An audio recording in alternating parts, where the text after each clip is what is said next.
memories, and where are our memories? Oh, I've flicked over again, so I'm sorry, I don't know how to change the resolution on this. It's kind of going in and out of focus, but just bear with me. So I'm inside. You get to see my messy office. It's a bit echoey, but our memories. I wanted to talk about how you can restore your memories and get some clarity on what you want to talk about and how to remember all the things that we want to remember, that we want to put into our life stories. I have been doing a bit of reading about it this week and a bit of remembering about all the things, and this topic is actually one that I've recorded for my my online course. So it's one of the first workshops. The course is set up in kind of monthly workshops, so it's one of the first workshops that I do, and so it's an important one. We need to have confidence in our memory. We need to have ways to evoke those memories. So really simply, the first few things that I think of when I think of trying to remember things is photos.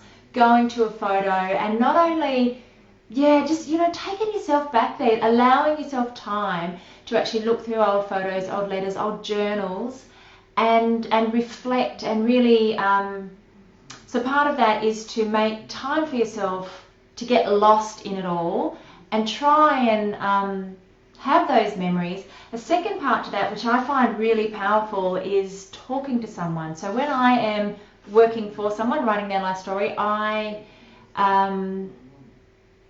listen to them talk and we have a conversation, and so I'm constantly prying and trying to tease out little angles and things, and who was there and who wasn't there, and what was the weather like on that day. And do you remember, I've had worked for a man who started at Scotch College in like the summer of 43, 44, and it was hot. There was a heat wave, and he kept talking about how it was really hot, and that was the one thing. So I was able, then I went on to, the weather maps and went and looked at the weather for that year, and it was one of the hottest days on record, and that was the day that he started school. So he was able to connect that memory. He was 94 or something when we were talking about this. He was able to connect that memory back to the weather, to the feeling, to what was going on around him. And I think that is a real key to the memory. So you look at a photo, you pull it out, there's 6 of your cousins lying on the floor, your grandma sitting on a chair, the piano, whatever the picture is. You're in a caravan park in Beulah, I don't know, you are wherever that photo is, and look at that photo and think about each of the people in that photo. Where are they? What happened to them? And then what in that photo, I think I've talked about this before, in that photo what was going on before and what was going on after, and who took that photo, and really put yourself back in that place. So photos are a really, really powerful tool to talk around and to get your memory flowing. The other thing is, artifacts, statues, pictures, posters, trinkets that you have been given, that you've bought throughout your life. Often they sit on our shelves, or they sit on the counter, and they're an important part of our home and our place and our feeling comfortable. They become a part of who you are for the longer you've had them. And take the time to pick it up, to look at it, to sit on it, to whatever that item is, and remember about what was it, what was going on at that time when you purchased, were given, found, stumbled over this, awarded this, whatever it is that you have around your home.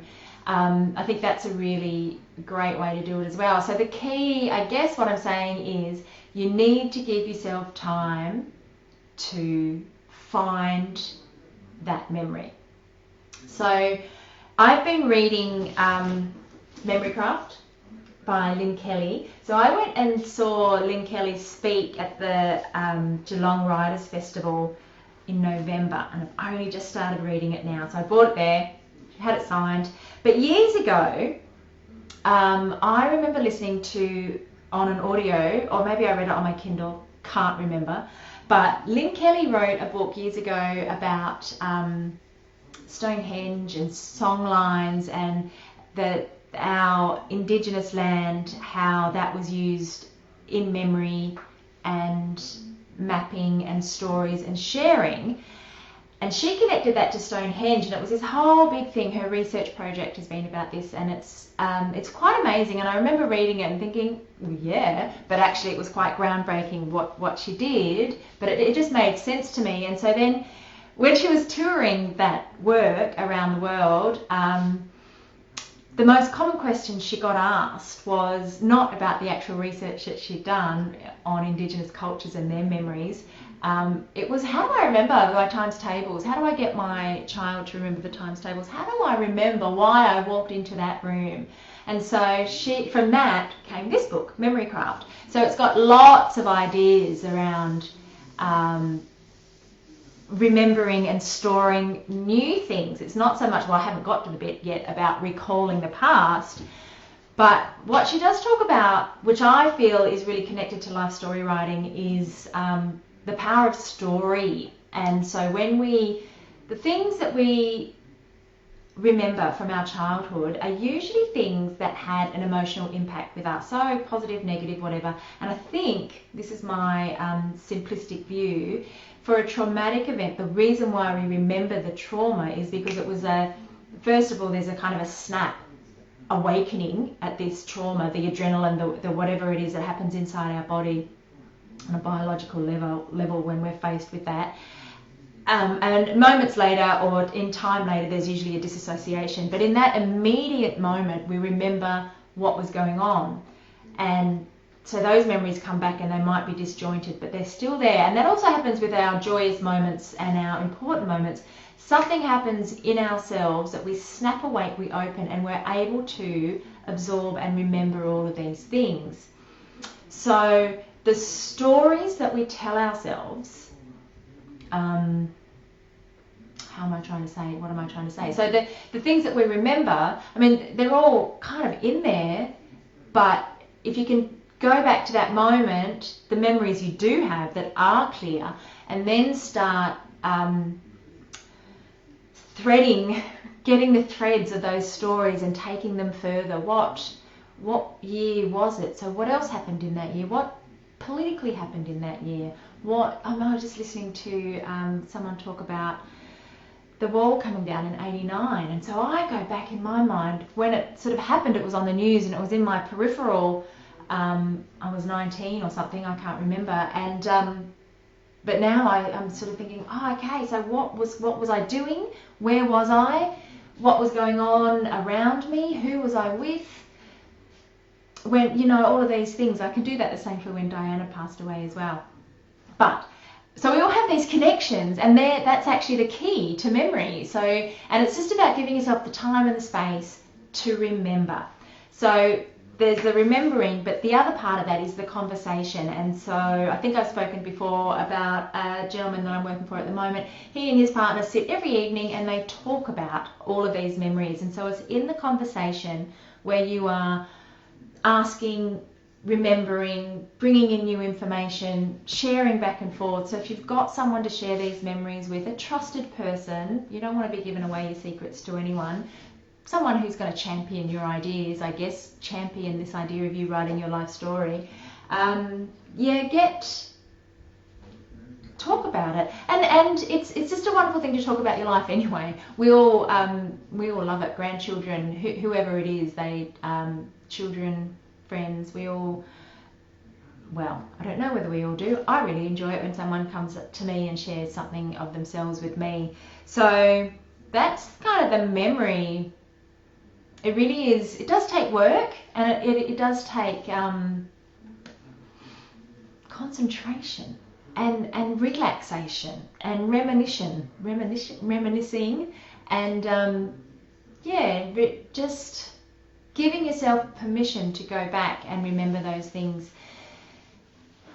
And they will come. And it's a practice. And it's like writing. It's like getting that writing muscle going. The more you write, and the more you remember. I like to think the more you remember. So the more you give yourself time to remember and put fragments back together, the more is going to be revealed to you. And then you write that down, or you talk to someone about it and then write it down. So there's a threefold thing that's happening, and it will come back to you and you'll remember more. And it might not be, like, it doesn't all happen straight away. It kind of unfolds itself in your thoughts. You know, you might have had this conversation with someone a week ago, and then you're washing the dishes, or you're walking the dog, and you realize, oh yeah, that's right, that's what happened, that was it.